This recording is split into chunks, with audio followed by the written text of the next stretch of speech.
paz del Señor para cada uno de nuestros hermanos. Estamos agradecidos al Señor que nos da la oportunidad nuevamente de reunirnos y poder considerar una porción de su palabra. Recuerde que es mejor estar a los pies de la palabra del Señor. Creo que no hay un mejor lugar para cada uno de nosotros que estar a los pies de su palabra. Y en ese sentido, pues vamos a continuar con lo que iniciamos el día de ayer por la gracia de Dios, que era hablar de los principios de las palabras de Cristo. ¿Listo? Mostramos nosotros inicialmente cuál era el contexto en el que el escritor a la epístola a los hebreos estaba enseñando estos puntos fundamentales que debemos conocer nosotros como cristianos, y estaba hablando del contexto de Melquisedec. Él les estaba hablando acerca de la grandeza de ese sacerdocio. Quería seguir profundizando qué significa Cristo a la diestra del Padre intercediendo por nosotros según el orden de Melquisedec. Pero tiene que detenerse el escritor y le dice, es como si les dijera, no puedo seguir profundizando en esto tan misterioso, tan grande, tan excelso y sublime, porque ustedes se hicieron tardos para oír. Y en vez de seguir con aquello que es grandioso, ahora tengo que volver al A, B, C de las palabras de Cristo, a los rudimentos de la palabra de Cristo. Ese era el contexto en el que llega el capítulo 6 de Hebreos. ¿Listo? Sí. Entonces dijimos que lo íbamos a utilizar para poder fundamentar la fe de las personas que están empezando su caminar cristiano.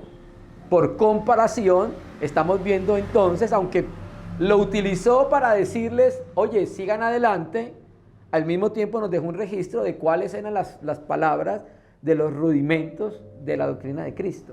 Y entonces miramos ayer que estaban divididos en tres grupos de dos.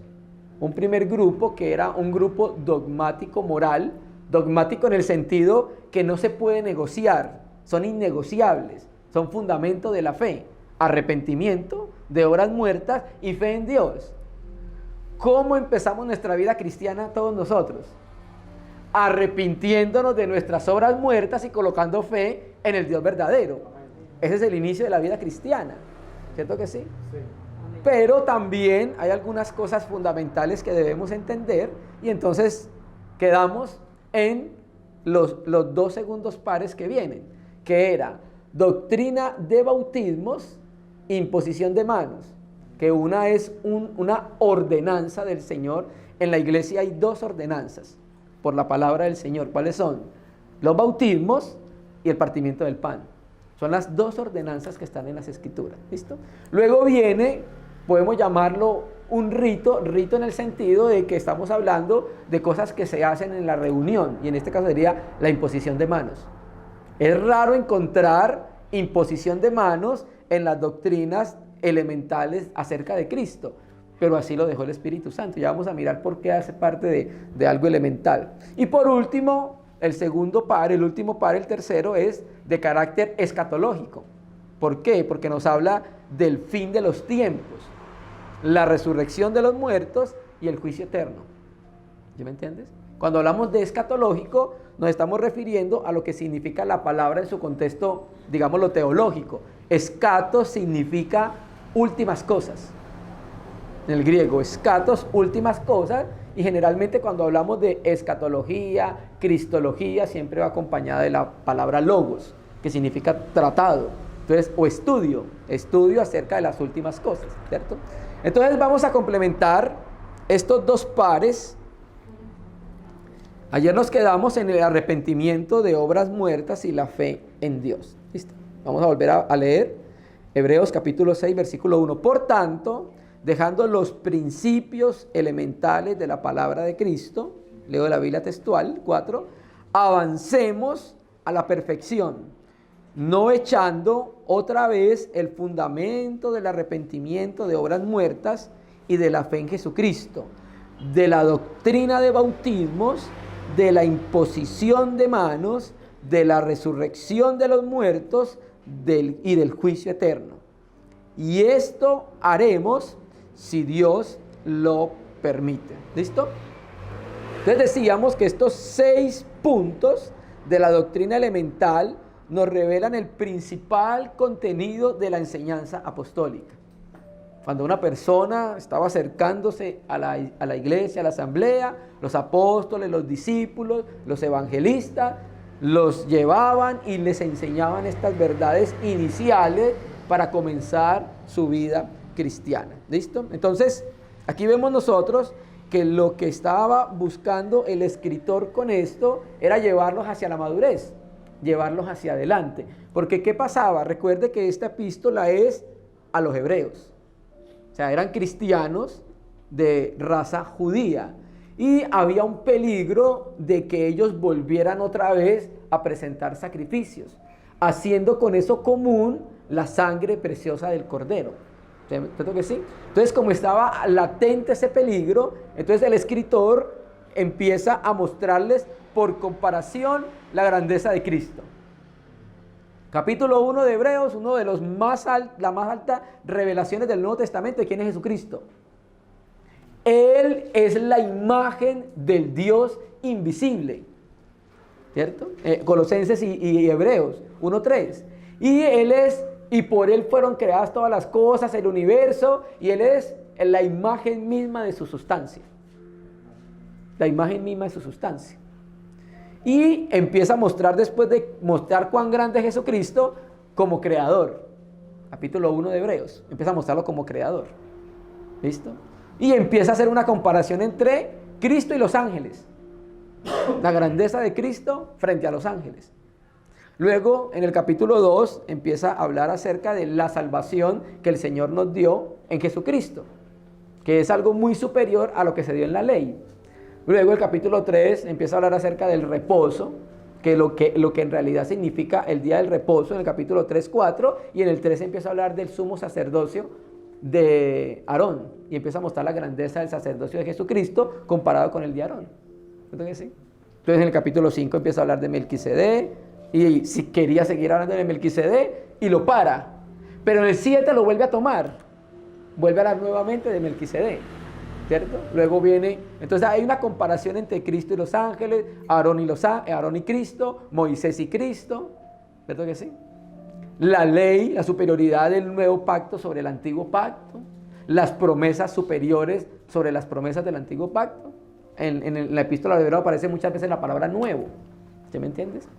Entonces, hermano, a través de esos contrastes, el escritor quería despertar la conciencia de los receptores de la carta y mostrarle: permanezca en Jesucristo, no en el ABC, para que pueda seguir adelante. ¿Cierto? Entonces, ese es el contexto más o menos en el que se escribe la epístola. Ahora entonces continuemos en las doctrinas elementales, fundamentales de los cristianos. Vamos con el versículo 2. La doctrina de bautismos, de la imposición de las manos. Vamos a mirar estos dos aspectos. ¿A qué se está refiriendo el escritor cuando nos habla aquí de la doctrina de bautismos? Quiero decirle, apreciado hermano, que muchos comentaristas creen que cuando habla de doctrinas del bautismo, por la palabra griega baptismas, cree que se está hablando de los lavamientos que tenían los judíos. Los judíos tenían rituales en los cuales había lavamientos. Voy a poner un ejemplo. Recuerda que al Señor y a los apóstoles los censuraron los líderes judíos porque cuando comían no se lavaban las manos hasta los codos. ¿Recuerda lo que dice la Biblia?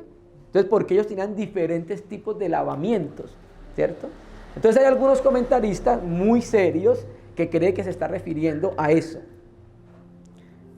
Pero yo no creo que sea eso, porque está hablando de las doctrinas de los primeros rudimentos de la palabra de Cristo. Y de los primeros rudimentos de la palabra de Cristo, bueno, tiene que ver cosas que atañen con nuestra salvación. No creo que sea con los rituales lavamientos de los judíos, porque estamos hablando de los principios elementales de la doctrina de Cristo. ¿Listo? Llama mucho la atención, y es que aparece de la doctrina de bautismos. Quiero llamar la atención porque habla en plural. Y en la Biblia es importante los singulares y los plurales. Le voy a poner un ejemplo. Gálatas, solo para ponerle un ejemplo, que para los apóstoles el singular y los plurales son importantes. Gálatas, capítulo 3.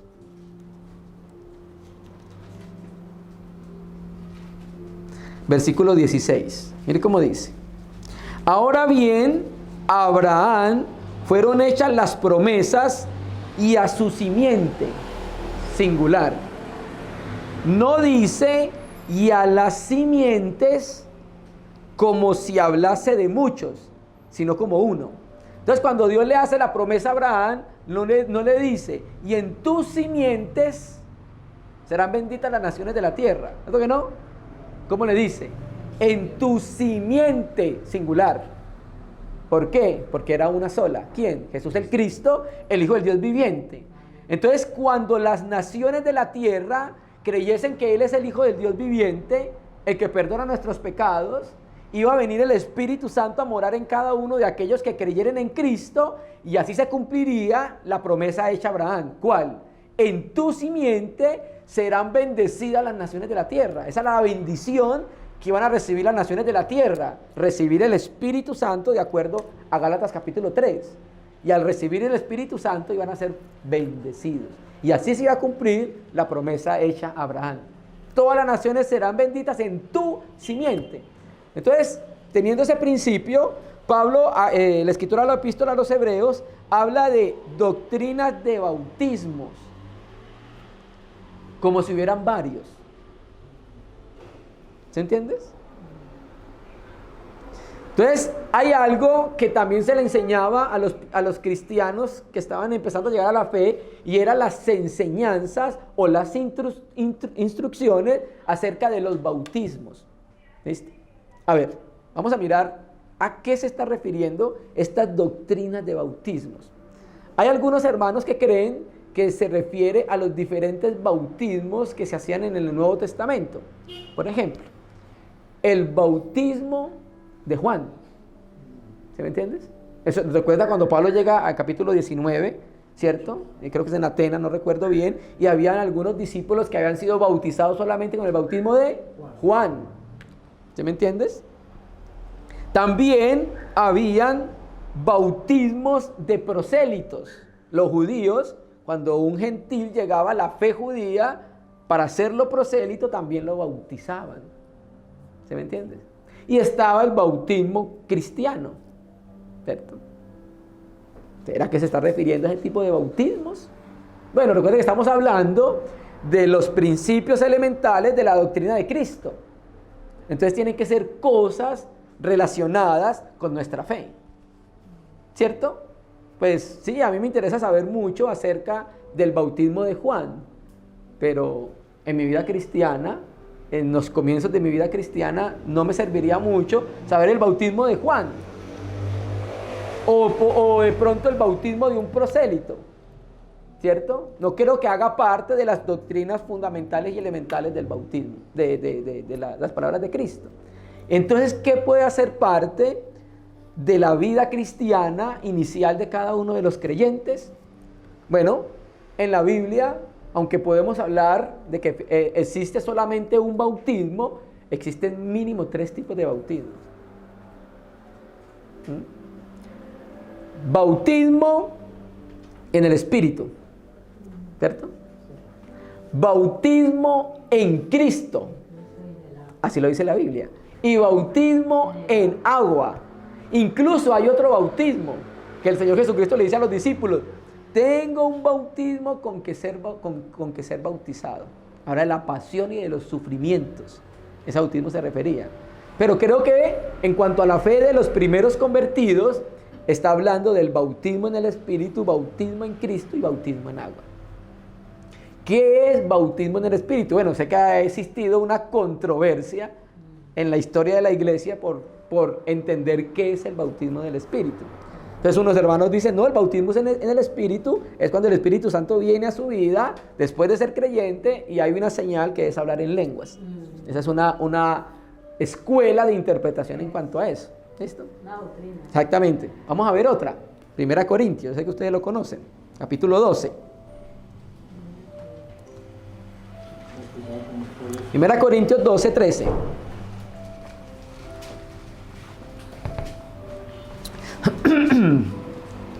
Primera Corintios capítulo 12, versículo 13.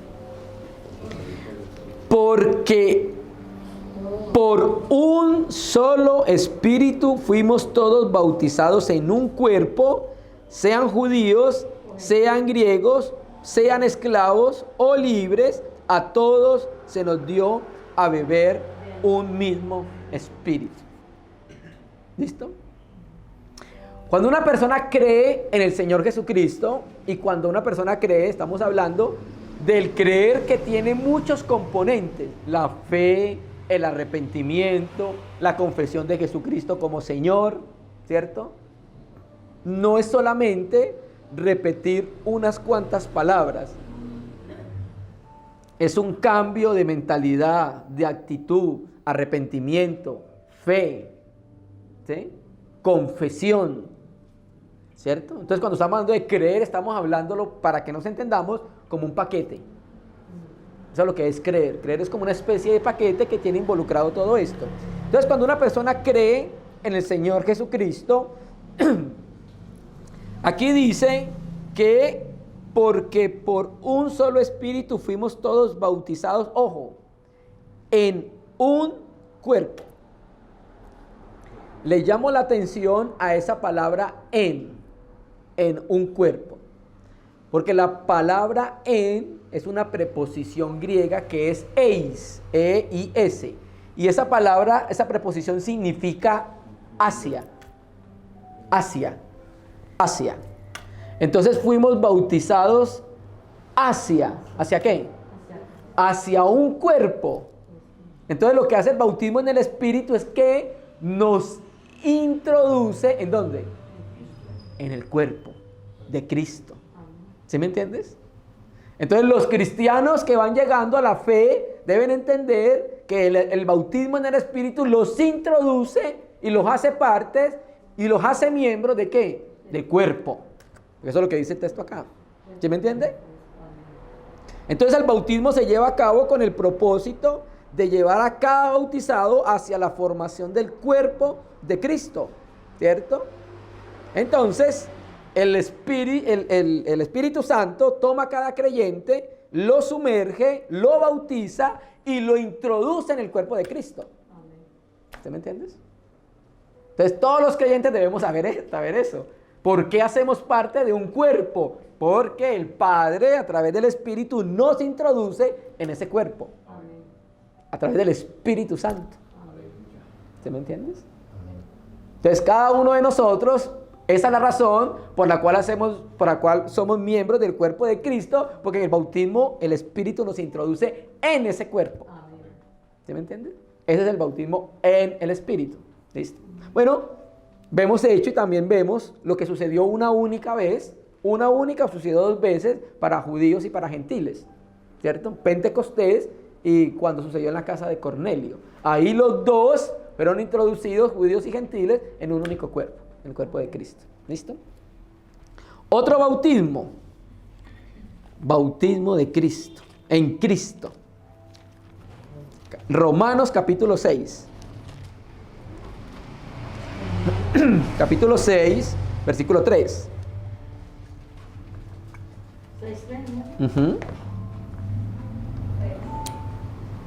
O ignoran ustedes que los que somos bautizados en Jesucristo somos bautizados en su muerte. Amén.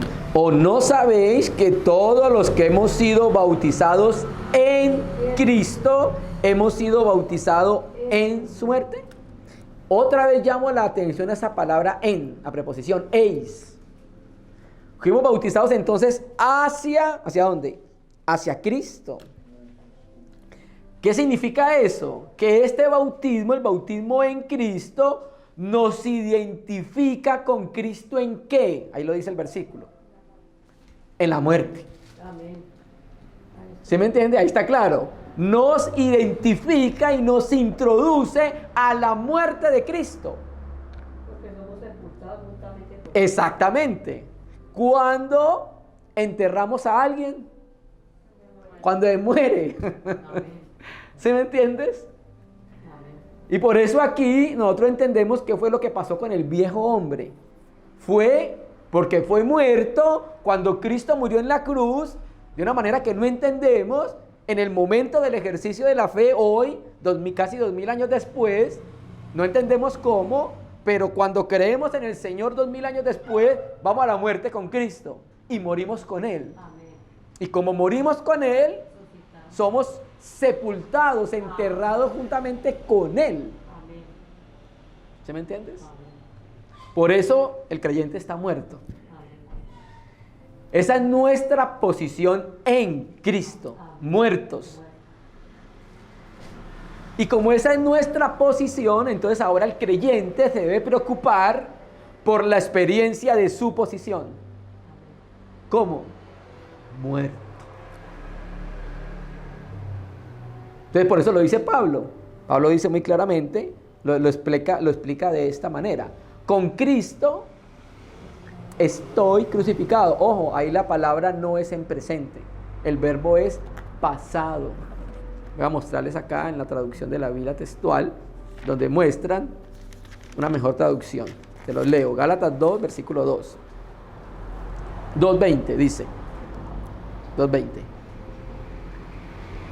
Con Cristo he sido juntamente crucificado. Pasado. Eso fue lo que pasó cuando nosotros creímos. ¿Se me entiende? Entonces acá el bautismo, aquí dice, donde dice bautizados en Cristo, se refiere a la unión y nuestra identificación con Cristo. Los que nos unimos a Cristo, nos unimos a Él en su muerte. ¿Me entiendes? Ajá, por eso cuando nosotros nos bautizamos en agua, ¿qué estamos diciendo cuando nos sumergen? Que nosotros nos morimos, hermano. ¿Y cuándo nos morimos? Cuando creímos en el Señor. ¿Por qué? Porque Dios no podía hacer nada más con el viejo hombre que matarlo. Dios no podía remendar el viejo hombre. No, por eso esa canción que dice por ahí, mi alma él remendará. No, porque no es que lo único que puede hacer es darle muerte. Esa es la única solución posible que dio Dios para el viejo hombre, llevarlo a la cruz. Y por eso después entonces, ahora morimos, ahora entonces dice la Escritura, capítulo 5 de Corintios, libro 2, verso 17. Somos nuevas criaturas en Jesús. El hombre nuevo. El hombre nuevo. Que es Cristo. Aleluya. En nuestras vidas. ¿Se me entiendes? Amén. Entonces, ser bautizados consiste en ser puestos en Cristo a través de la fe, por medio de creer en Él, hermanos. ¿Listo? Y otro bautismo, el tercero, es el bautismo en agua. Entonces está claro que es una ordenanza para la iglesia que dio el propio Señor y los apóstoles. ¿Se me entiende? Claro, entonces cuando nosotros vamos a las aguas, vamos a declarar públicamente a nuestros hermanos, al mundo, a las potestades, a todo mundo, lo que pasó en el interior de mi vida. ¿Qué pasó en el interior de mi vida? Que yo morí. Pero no solamente morí, porque fuimos crucificados con Él y después de que fuimos crucificados, pues viene la muerte. Nos sepultó. Pero después de eso, dice capítulo 2 de Efesios, juntamente con Él resucitamos. Amén. Viene resurrección. ¿Sí me entiendes? Ojo, y la resurrección también tiene estadios. ¿Tú resucitaste cuando creíste en el Señor? Pues amén. Eso es lo que dice la Biblia. Pero también la resurrección es un poder que nos vivifica en el día de hoy para poder vivir una vida que agrada al Señor. Amén. Te lo digo, Filipenses capítulo 3. Y Pablo lo dice así, yo quiero experimentar el poder de la resurrección. No está hablando del día final o cuando Cristo venga. Está hablando de un poder que infunde a su vida para poder tener una experiencia de vida que pueda entonces desligarse de la esclavitud del pecado. Amén. Sí, porque ya no ligó. Sí, completamente. Entonces nosotros tenemos una posición en Cristo. Amén. Muertos en Cristo, sepultados en Cristo, resucitados en Cristo. Y no solo eso, nos hizo sentar juntamente con Él en los lugares celestiales.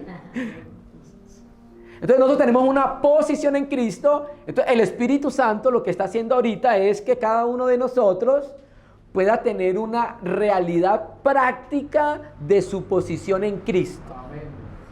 ¿Usted está muerto? Bueno, necesitamos ver en la experiencia de su vida que usted está muerto. Sí. ¿Usted ha resucitado? Bueno, necesitamos ver en su vida ese poder de la resurrección que ya ahora lo fortalece para que no siga siendo esclavo del pecado. Amén. ¿Sí me entiendes? Amén. Aunque son realidades en Cristo, tiene una experiencia práctica debajo del sol, hermano. ¿Sí me entiendes? Entonces, cuando nosotros nos bautizamos, estamos diciendo, entonces, que pasó algo en nuestra vida. Estamos testificando de una manera simbólica cuando nos sumergimos en el agua. Yo sé que hay hermanos que creen y predican, y sobre todo los reformados, que se puede bautizar por aspersión, como hace el romanismo. Pero creo que el mismo sentido de la palabra griega baptizo significa es inmergir, sumergir. Pues así no creo que quede sumergido, ¿cierto? La figura me habla de la realidad. Entonces por eso creemos que debe ser sumergido la persona. Hundir, más o menos significa esa palabra. ¿Sí me entiendes? Entonces después de que alguien se arrepiente de las obras muertas y pone fe en el Señor, pues ¿qué sigue? Vamos para el agua. ¿Sí me entiendes? Al bautismo. Esa es entonces los principios elementales de la doctrina de Cristo. Hoy en nuestro tiempo, cuando alguien cree, no lo bautizan inmediatamente. O sea, cuando estamos hablando de creer, es alguien genuinamente arrepentido de sus pecados y es una nueva creación, ¿sí? A eso me refiero. No estoy hablando de un creyente nominal o una confesión sin realidad, no. Cuando alguien cree, no lo bautizan. Le hacen una especie de curso prebautismal y se demora un tiempo. La persona que cree, hermano, no le dijo así Felipe al eunuco. ¿Usted cree? Pues sí, claro, yo creo que Él es el Cristo, el Hijo del Dios viviente. Venga. Amén. Y así se le da cumplimiento a la ordenanza del Señor. Entonces, esos son los principios elementales de la doctrina de Cristo. Una pregunta, perdón. Pero para ese bautismo, la persona tiene que tener conocimiento del Evangelio. Es que cuando estamos hablando... Que para poder creer por el oír, ¿no? Sí, claro. El Evangelio de la palabra. Sí. Entonces, cuando yo comienzo a tener conciencia de que Dios existe y es verdadero y es una persona que está entre nosotros. Entonces, ya allí cuando ya yo creo, me bautizo. Ya así me pasó a mí, pues. Yo hasta que no tuve como ese conocimiento y me explicaron bien el proceso por el cual Jesucristo vino para nuestra salvación, entonces ya tomé la decisión, hermano. Sí. ¿Quién es sujeto del bautismo?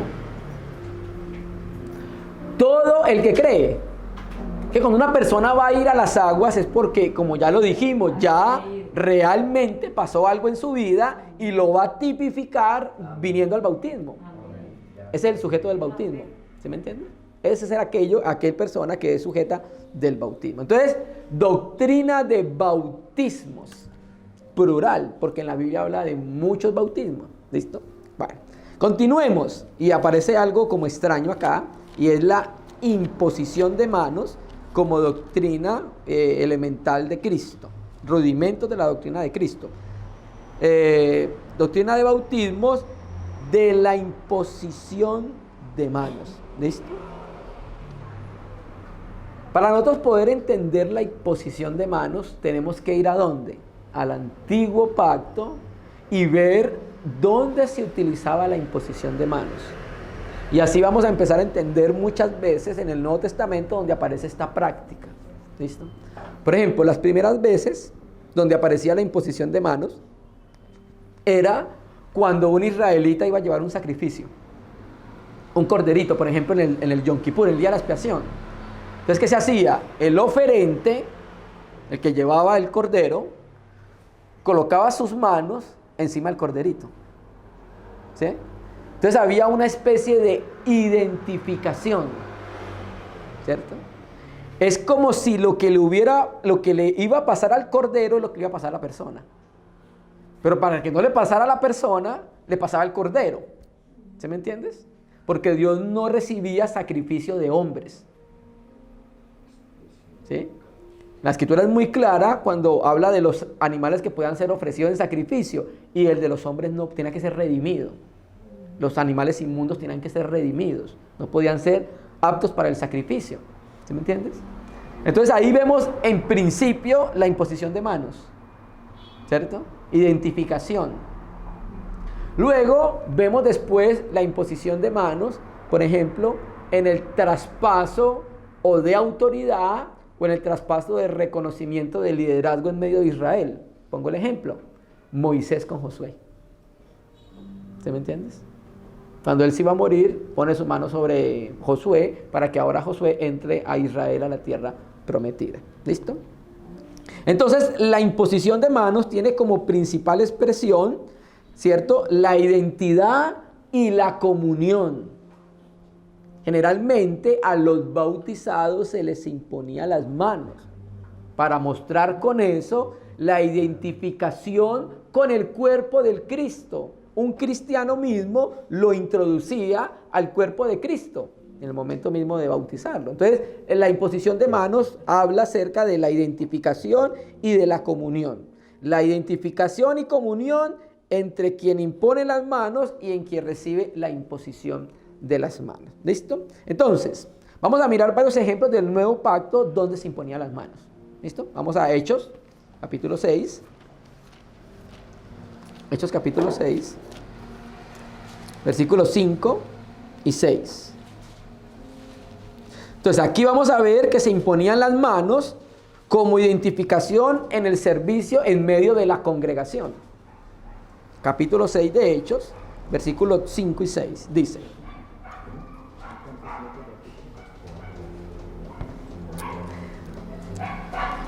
agradó la propuesta a toda la multitud, o sea, ¿cuál propuesta? Recuerde, se multiplicaron los discípulos. ¿Listo? Los apóstoles fueron llamados al servicio del ministerio de la palabra. Entonces ellos empezaron a gastar mucho tiempo del que tenían para la palabra en servir a las viudas de los hebreos y de los griegos, de los helenistas. Entonces ellos dijeron: hermanos, nosotros tenemos una encomienda que es predicar la palabra. Nosotros tenemos que dedicarnos al ministerio de la oración y de la palabra. No porque sean mayores, es porque tienen ese servicio. Y cada uno debe hacer el servicio que Dios le encomendó. De acuerdo al don que uno cada ha recibido, sirva a los demás con él. Primera de Pedro 4:10. ¿Listo? Entonces ellos tenían ese servicio. Le dijo a la multitud: hermano, no podemos descuidar la palabra por servir. Elijan entre ustedes 7 varones con ciertas características. Esos son los diáconos, los primeros diáconos en la historia de la iglesia. Entonces, la iglesia sabe quiénes son. ¿Por qué? Porque la iglesia tiene un tiempo donde se está relacionando, un tiempo donde están teniendo comunión, conocen a los hermanos, conocen los dones. Entonces la iglesia sabe quién sirve, quién ama, quién convoca, quién ayuda, quién da, etcétera, etcétera. Entonces la iglesia sabía y la iglesia dijo, dio los nombres: Felipe, Esteban, nosotros lo conocemos, sabemos. Entonces después de eso, dice el versículo 5, agradó la propuesta a toda la multitud y eligieron a Esteban, varón lleno de fe y del Espíritu Santo, a Felipe, a Prócoro, a Nicanor, a Timón, a Parmenas y a Nicolás, prosélito de Antioquía, a los cuales presentaron ante los apóstoles, quienes orando, ojo, ¿qué pasó? Les impusieron las manos. ¿Cierto que sí? Entonces aquí los identificaron como miembros del cuerpo en ese servicio, en el servicio que iban a tener, que era servir a las mesas. ¿Listo? Ahora, en la iglesia hay 2 cargos que son anciano, obispo y diáconos. Son los 2 cargos de la iglesia. Pero, por ejemplo, Felipe y Esteban, o sobre todo Felipe, porque la Biblia lo dice, era evangelista. ¿Estamos de acuerdo? Hechos 21 creo que lo dice. Nos posamos en casa de Felipe el evangelista. Ese Felipe el evangelista era este diácono. Entonces Felipe era diácono por oficio. ¿Y por don era qué? Evangelista. El diaconado es para el servicio de la iglesia local. Hasta ahí llega. Entonces un diácono en la iglesia en Tuluá no puede ser un diácono en la iglesia en Cali. ¿Por qué? Porque está restringido a que en su ciudad sirva como diácono. Pero el evangelista es evangelista en Tuluá, es evangelista en Cali, es evangelista en Rusia, es evangelista en China, donde esté. ¿Por qué? Porque es un don. Efesios capítulo 4. Y Dios mismo dio a unos apóstoles, evangelistas, pastores y maestros y profetas. Esos dones son universales para la edificación universal del cuerpo. ¿Sí me entiendes? Por eso el que es maestro en Tuluá es maestro en Cali, es maestro donde vaya, porque es por don. Nosotros tenemos que empezar a identificar los oficios, cargos y a identificar los dones. Entonces Felipe era diácono por oficio y era evangelista por don, ¿cierto? Y no lo vemos a Felipe allá evangelizando en Samaria, evangelizó al eunuco, etcétera, etcétera. ¿Listo? Y también lo dice la Biblia. ¿Listo? Entonces acá vemos la imposición de manos como una identificación de los miembros del cuerpo en el servicio. ¿Listo? Otro. Imposición de manos para encomendación de la iglesia, imposición de manos donde la iglesia encomienda hermanos a la obra apostólica. Capítulo 13 de Hechos.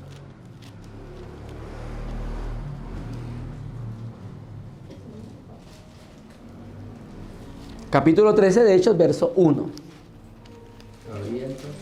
Había entonces en la iglesia que estaba en Antioquía profetas y maestros. ¿Quiénes?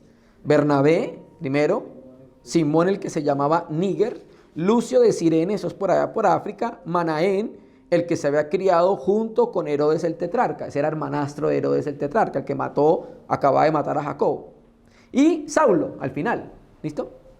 Ministrando estos y ayunando, dijo el Espíritu Santo.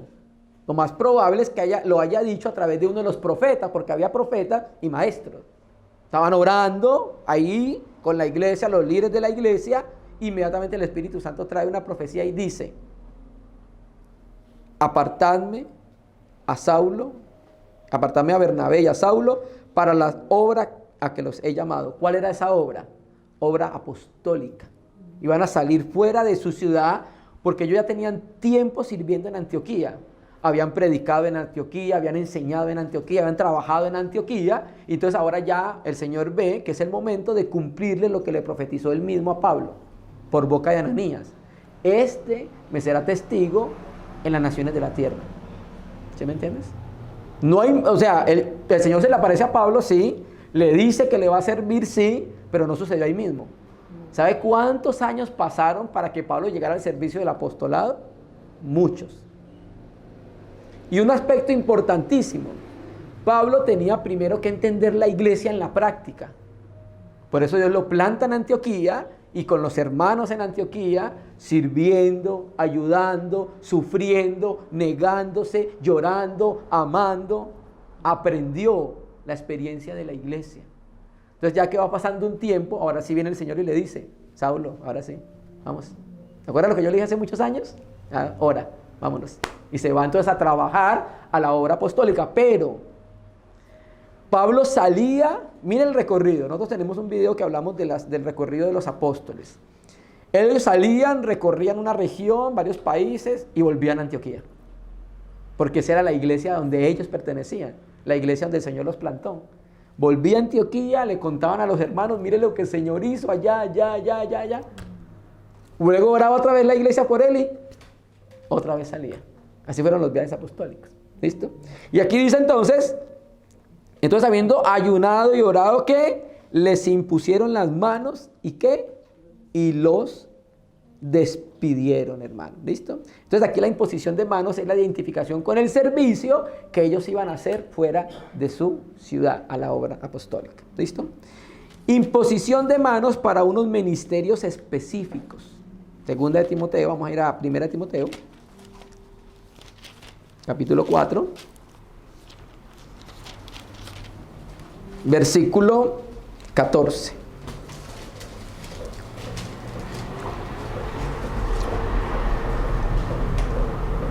Primera Timoteo capítulo 4, versículo 14 dice: no descuides el don que hay en ti, que te fue dado mediante la profecía. ¿Con qué?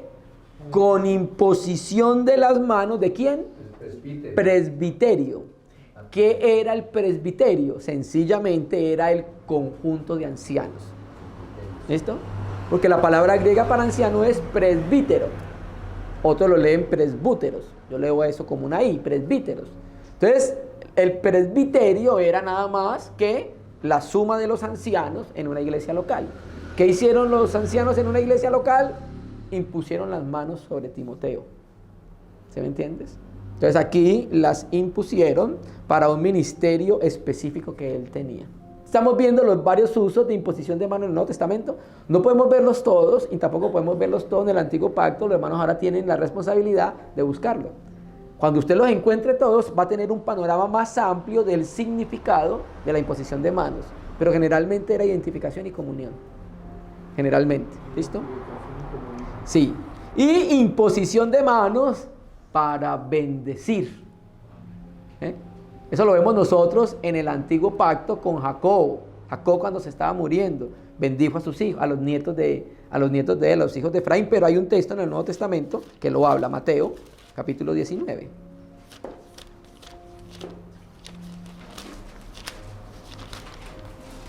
Capítulo 19, versículo 13 de Mateo. 13, 14 y 15. Dice: entonces le fueron presentados unos niños para que pusiese la mano sobre ellos. ¿Sí? Así dice el texto, ¿no? Y orase, y los discípulos le reprendieron, pero Jesús le dijo: dejad a los niños venir a mí, y no se lo impidáis, porque de los tales está el reino de los cielos. Y habiendo puesto sobre ellos las manos, se fue de allí. Aquí es completamente diferente la imposición de manos. No es para identificación con el cuerpo de Cristo, no es para servicio, no es para envío a la obra, para bendecir. ¿A quién? A los niños, a los que les trajeron para que se acercara a ellos. ¿Listo? Entonces, ahí muy rápidamente vemos entonces usos de la imposición de las manos. Ahora, esto sí lo dice la historia de la iglesia. Hay libros acerca de la historia de la iglesia que recogen información de cómo bautizaban a las personas en ese tiempo, y generalmente cuando los iban a bautizar les imponían las manos en el momento del bautismo. O sea, es una práctica que usted la va a encontrar en la historia de la iglesia. Lo que pasa es que la Biblia es muy económica y no nos detalla algunas cosas minuciosamente. Él no le va a decir: lo llevé a las aguas, le hice esto, hizo esto. No, es muy económica. Dice solamente lo que necesitamos para efecto de la revelación. ¿Listo? Bueno, entonces esas son imposición de manos y doctrina de bautismos. Segundo grupo. Son prácticas que tienen que ver con las ordenanzas y prácticas en la asamblea, que los cristianos deben saber, los cristianos que están llegando a la fe. Y el último grupo ya es de carácter escatológico. Tiene que ver con el fin de los tiempos. Toda persona que se le predica el evangelio, debemos hablarle claramente acerca del juicio eterno y la resurrección de los muertos, hermano. ¿Sí me entiendes? Volvamos a Hebreos, capítulo 6.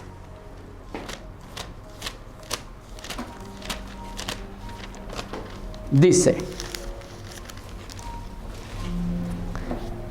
de la resurrección de los muertos y del juicio eterno, hermanos. ¿Listo?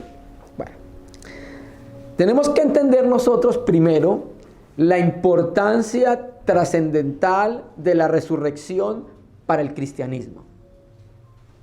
Capítulo 15 de Corintios, Pablo responde la acusación de unos falsos maestros diciendo: no existe la resurrección. O sea, ese no existe es como si la resurrección fuera espiritual. ¿Sí me entiendes? Y si no hay resurrección, no hay vida. Y si no hay resurrección, no hay perdón de pecados. Y si no hay resurrección, no hay esperanza para nosotros. ¿Sí me entiende? Entonces la resurrección, aparte de ser una doctrina de los rudimentos, de los principios de la palabra de Cristo, es una doctrina fundamental, inamovible y distintiva del cristianismo. Nosotros no negociamos la resurrección, hermano. Hermano, ¿será que le ponemos, la iglesia la pintamos de verde o la pintamos de amarillo? Menos, no podemos negociar. Pero la resurrección no la negociamos nunca, porque es fundamental para la fe cristiana. Vamos a leerlo. 1 Corintios, capítulo 15, vamos a leer el 14 y el 17. Sin resurrección no hay vida eterna. Sin resurrección no hay perdón de pecados. Sin resurrección no hay justificación para el creyente, hermano. 1 Corintios 15, versículo 14, dice, solamente vamos a leer ese versículo porque es muy extenso.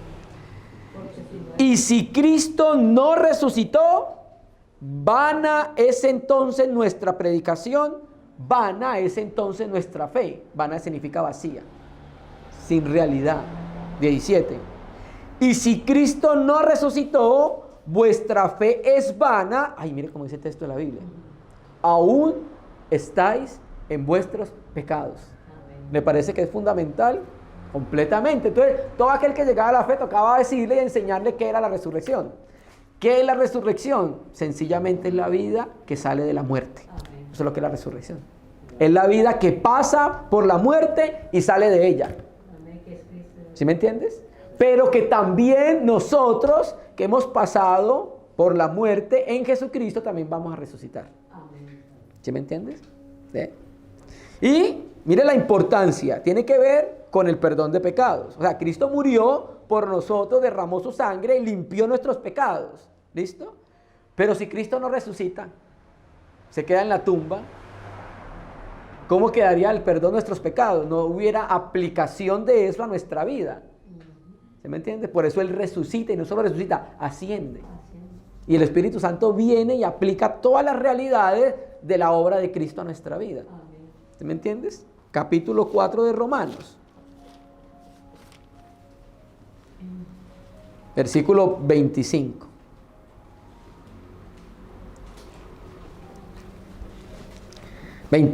Dice, el cual, este es Cristo el Señor, fue entregado por nuestras transgresiones. Una de las razones de la muerte de Cristo es precisamente nuestros pecados, nuestras transgresiones, nuestras ofensas contra Él. Y ojo, lea su Biblia, preste la atención a su Biblia. Y resucitado para nuestra justificación. O sea, la causa de la resurrección no fue la justificación, no. Él cuando resucita nos justifica a nosotros. Entonces la resurrección tiene que ver con el perdón de pecado y con la justificación. Entonces todo creyente que va llegando a la fe debe entender la importancia de la resurrección. Ahora, la doctrina de la resurrección contenía 3 puntos. La resurrección de Cristo, profetizada en el Antiguo Pacto, profetizada por el mismo Jesús. Destruyan este cuerpo y en 3 días lo levantaré. Contenía la resurrección de los que son de Cristo. 1 Corintios 15. ¿Cierto? Y contenía la resurrección en el trono blanco, que es lo que hablábamos ayer. Entonces nosotros debemos enseñar lo que contiene la resurrección, la doctrina de la resurrección. La resurrección de Cristo, la resurrección de los que son de Cristo y la resurrección en el trono blanco. La resurrección contiene esos 3 puntos. ¿Listo? Entonces el programa de resurrección lo presenta Pablo en 1 Corintios 15. Presenta a Cristo como las primicias de la resurrección. Naturalmente Pablo como judío tenía en mente ¿qué? La fiesta de las primicias, de los primeros frutos. ¿Qué significaba esa fiesta? Que primero se cogían unos fruticos que salían, se cosechaban, y eso anunciaba que venía una gran cosecha. Eso era la fiesta de las primicias. ¿Listo? Entonces, aplicando la resurrección de Cristo, quiere decir que va a haber una gran cosecha de resucitados. ¿Quiénes? Todos los que son de Cristo. Entonces, los cristianos que están llegando a la fe cristiana deben saber eso. Para que entiendan que su vida no se acaba cuando mueren. Que tenemos esperanza. Que nos va a dar un cuerpo nuevo. Y que vamos a resucitar. Todo cristiano debe saber eso. ¿Listo? Entonces por eso la resurrección de Cristo, luego los de Cristo en su venida. No quiero leer los versículos para no hacer largo. 1 Tesalonicenses 4, 1 Corintios 15, ¿cierto? Entonces cuando Cristo venga en las nubes, los muertos resucitarán primero. Y los vivos, en la Biblia Bovercantera dice, los sobrevivientes. Porque así dice la palabra griega. Sino que en Reina Valera 60 dice los que hayan quedado. Así dice, los que hayan quedado. ¿Por qué traduce los sobrevivientes? Porque así dice el texto griego. ¿Por qué son sobrevivientes? Porque va a ser sobrevivientes al gobierno del anticristo. Van a ser pruebas difíciles, por eso el texto griego es muy enfático. Incluso hay una traducción que yo leí que decía los supervivientes. ¿Tú me entiendes? Entonces, esos que estén vivos cuando Cristo venga, que han pasado todas estas pruebas, van a ser transformados. La palabra griega alazo. En un abrir y cerrar de ojos, o sea, trata de decir que va a ser algo que nosotros ni siquiera nos vamos a dar cuenta.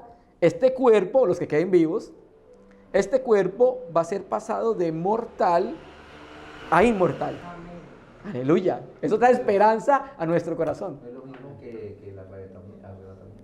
Sí, arrebatará a los vivos para transformarlos y resucitará a los muertos. ¿Se me entiende? Va a ser en un momento las dos cosas, pero primero es los muertos en Cristo. Sí, los que hayan muerto en Cristo en fe van a ser resucitados. ¿Se me entiende? Duermen muertos, sí, los muertos en Cristo, los que duermen en Cristo. El texto utiliza las dos palabras, muertos y resucitados. ¿Listo? Entonces, ese es el segundo contenido de la resurrección. ¿Listo? Tercer contenido de la resurrección de los muertos en el trono blanco. Ese es un tercer contenido de la doctrina de la resurrección. ¿Se me entiendes? Entonces la iglesia debe entender que hay un periodo inicial de resurrección y 1000 años después otro segundo cosecha de resucitados, pero ahí no va a ser tan glorioso. ¿Listo? Leamos Juan 5. 5:25 al 29. Vamos a leerlo. Juan 5:25.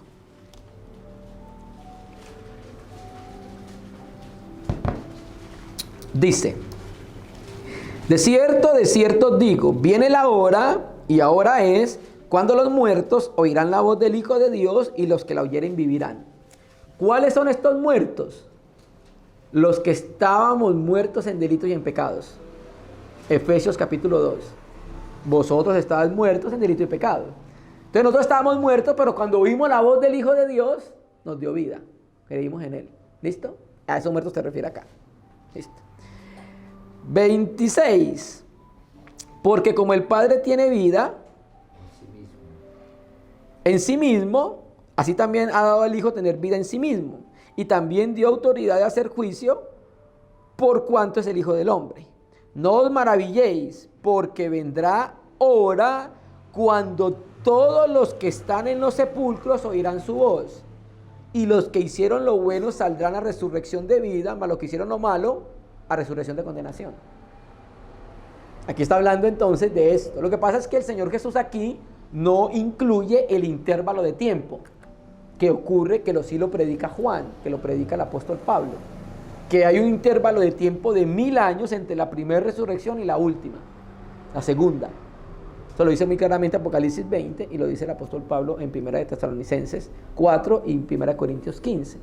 Entonces los que estén en los sepulcros saldrán a vida eterna, los que hicieron lo bueno. O sea, cuando dice lo que hicieron lo bueno, se está refiriendo a la voluntad de Dios. Usted puede ayudar a pasar la calle a los viejitos, da dulce a los niños, pero eso no lo va a salvar. ¿Listo?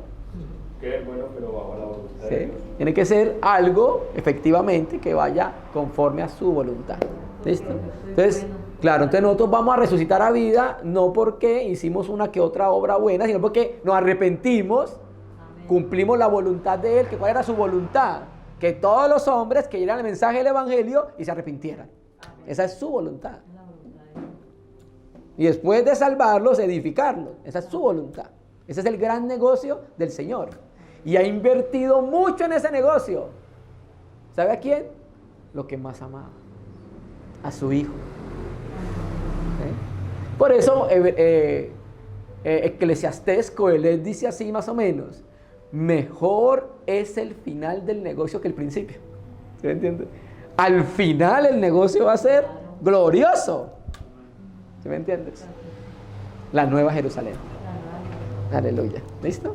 Bueno. Y el último, de este último par que es escatológico, el juicio eterno. También hay que hablarle a los que están llegando a la fe de los principios elementales de la doctrina de juicio, que es el juicio eterno, de Cristo, que es el juicio eterno. ¿Listo? 6, 2, de la resurrección de los muertos y del juicio eterno. ¿Por qué habla de un juicio eterno? Porque las consecuencias que tendrá ese juicio es eterna, hermano. Esas consecuencias van a ser eternas. Por eso llama un juicio eterno. Y naturalmente el que lo juzga es el eterno, Dios. ¿Listo? Vamos a leer un versículo que lo leímos ayer, o lo citamos ayer, Juan 16. 8. Lo citamos el día de ayer. 8, 9 y 10.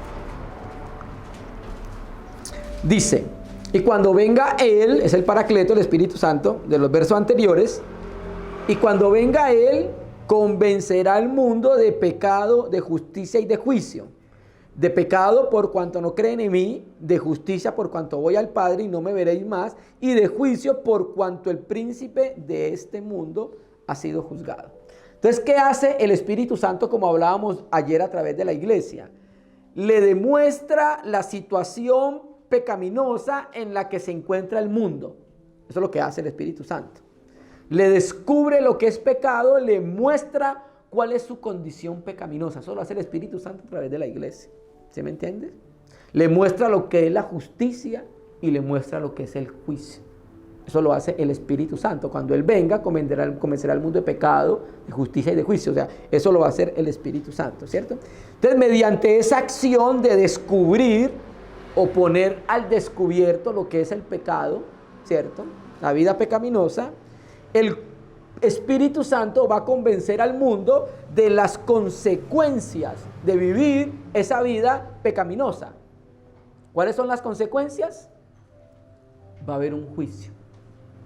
Esas son las consecuencias. Juicio que es primeramente ¿para quién? El diablo y sus ángeles. ¿No lo dice Mateo capítulo 25? Malditos, id al fuego eterno, preparado o diseñado ¿para quién? Para el diablo y sus ángeles. O sea, hay un juicio desde el mismo momento que el diablo cae en pecado. Desde ese mismo momento Dios determina un juicio eterno para este ser y con los que vinieron con él, sus amiguitos. ¿Cuál? El lago de azufre y fuego. No era para el hombre. No era diseñado, preparado. Dice, ahí preparado ya diseñado para él. ¿Sí me entiendes? Entonces, ahora los hombres que rechazan el evangelio van a ese mismo lugar. Entonces el Espíritu Santo les dice a los hombres, crean el evangelio. Usted está en pecado, está ofendiendo al Señor. Vuélvase al Señor, porque si no, va a haber un juicio, y ese juicio es eterno. Nunca, nunca acabará. Es eterno. ¿Sí me entiendes? Entonces, convencerá al mundo de pecado, ¿cierto? O sea, le dará la convicción necesaria de pecado para la salvación. ¿Listo? Y al sentir que es un pecador, acude al Salvador, aquel que lo puede librar de esa condenación, de ese juicio, ¿cierto? Lo convencerá de justicia. ¿Listo? Ya miramos qué es la justicia. Bueno, usted ha leído en su Biblia Romanos 5:1, justificados pues por la fe tenemos paz para con Dios, ¿cierto? La Biblia textual dice así, acá, habiendo sido declarados justos por la fe. Bueno, voy a leerlo para no citarlo de memoria. Romanos 5 dice, por tanto, habiendo sido declarados justos por la fe, Dios te declara a ti, te declara a ti, te declara a ti, me declara a mí justos. ¿Qué significa justos? Inocentes. Ya no soy acreedor de la condenación eterna. ¿Por qué me declara justo? Porque me imputa a mí en el momento de creer en el Señor Jesucristo la justicia de Cristo. Nosotros no somos justos por nosotros mismos. No crea eso, mi hermano querido. Y nos santificó. Claro. Nosotros somos justos porque Él nos da su justicia, no la imputa, y ahora el Padre nos ve justo como es su Hijo. Amén. Por eso dice Romanos 8:1, ahora pues ninguna condenación hay para los que están en Cristo. ¿Sí me entiendes? Ajá. Entonces por eso predicamos mundo, vuélvase del pecado que es en Adán, para que venga la justicia de Cristo a su vida, y si no, va a haber un juicio eterno. ¿Cierto que sí? Ahora, aquí cuando dice de juicio, está refiriéndose en dos aspectos, porque el contexto mismo nos obliga a verlo así. Uno, de juicio por cuanto el príncipe de este mundo ya ha sido juzgado. Entonces está hablando de un juicio que Dios hizo en el pasado para el diablo, el príncipe de este mundo, ¿cierto? Juicio que tendrá entonces su consumación cuando lo echen al lago de azufre y fuego. ¿Sí me entienden?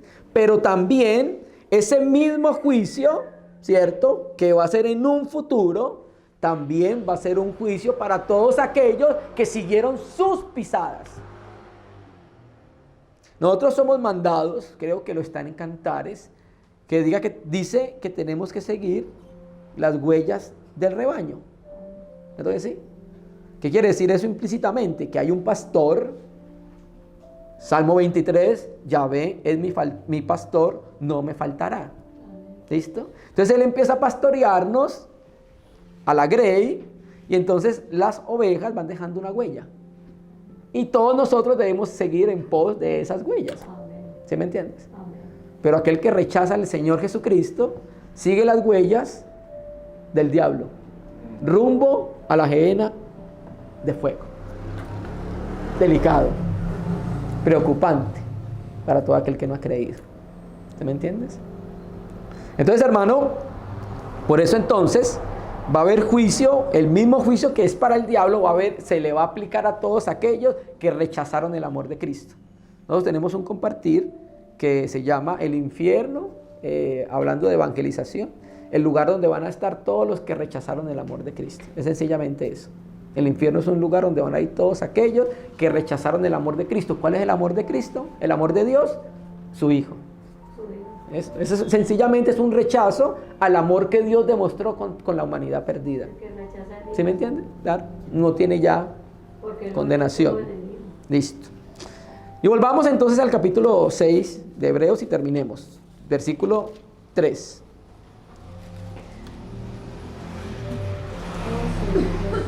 Ve, 6 de Hebreos 3. Y esto haremos si Dios lo permite. Ahí termina. ¿Qué significa esto haremos si Dios lo permite? Ir hacia adelante, hacia la maduración de la fe, dejando las doctrinas elementales y llegando a algo mucho más profundo. En este caso y en el contexto es Melquisedec, hermano. ¿Se me entiende? Lo que significa la grandeza de su sacerdocio. Ojo, aquí madurez, avanzar en este capítulo significa eso. En otro contexto significa otra cosa, ¿listo? No siempre madurez, aquí avanzar, significa conocer a Jesucristo como Melquisedec. No, aquí está limitado el capítulo. Usted lo lee en otro libro y está hablando de avance, de madurez en otro aspecto. Entonces yo creo que el mismo contexto lo encierra uno para poder entender a qué se está refiriendo la madurez. ¿Listo? Entonces Dios quería que los receptores de la carta siguieran adelante, maduraran, conocieran más profundamente al Señor. Y ese conocimiento más profundo que adquirían de Cristo iba a abrir sus ojos y espontáneamente se iban a entregar a Él, iban a vivir por Él y le iban a servir a Él. Entonces el conocimiento que nosotros vamos obteniendo de quién es Cristo, su obra, su doctrina, debe tener como finalidad llevarnos ¿a qué? A entregarnos, a comprometernos con su causa, por lo que Él hizo. Es digno de que lo adoremos, pero también es digno que le sigamos. Entonces estas palabras del escritor de la epístola buscaba despertar el corazón de los hermanos a que siguieran hacia adelante, pero al mismo tiempo nos muestran cuáles eran las enseñanzas principales de la doctrina de Cristo que se le enseñaba a los recién llegados a la fe. Doctrinas que se deben conocer, hermanos, se deben predicar. Y cuando llegue alguien a la fe, otra vez pasarle la antorcha de los rudimentos de la doctrina de Cristo. Pero en la medida que va pasando el tiempo, es necesario que vayamos a la perfección. Es necesario, exactamente, es necesario entonces que avancemos, porque precisamente el Espíritu Santo quiere avanzar en nuestra vida. El avance en la vida se ve en la mente. El avance en la vida se ve en la experiencia. El avance en la vida se ve en la manera de hablar. El avance en la vida se ve en la manera de vivir. El avance en la vida se ve en la manera de amar. ¿Por qué? Porque nosotros amamos, pero amamos muy egoístamente. Entonces, en la medida que vamos avanzando en la vida de Cristo, amamos es con la calidad de amor de Cristo.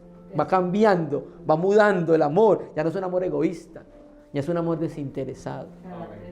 ¿Se me entiende? Efectivamente, que es el carácter de Cristo. Amén, hermanos. Amén. Entonces, hermanos, esto era lo que estaba en mi corazón, compartir con los hermanos acerca de los rudimentos de la palabra de Cristo, hermanos. Que el Señor multiplique su palabra, la haga fructificar en nuestros corazones.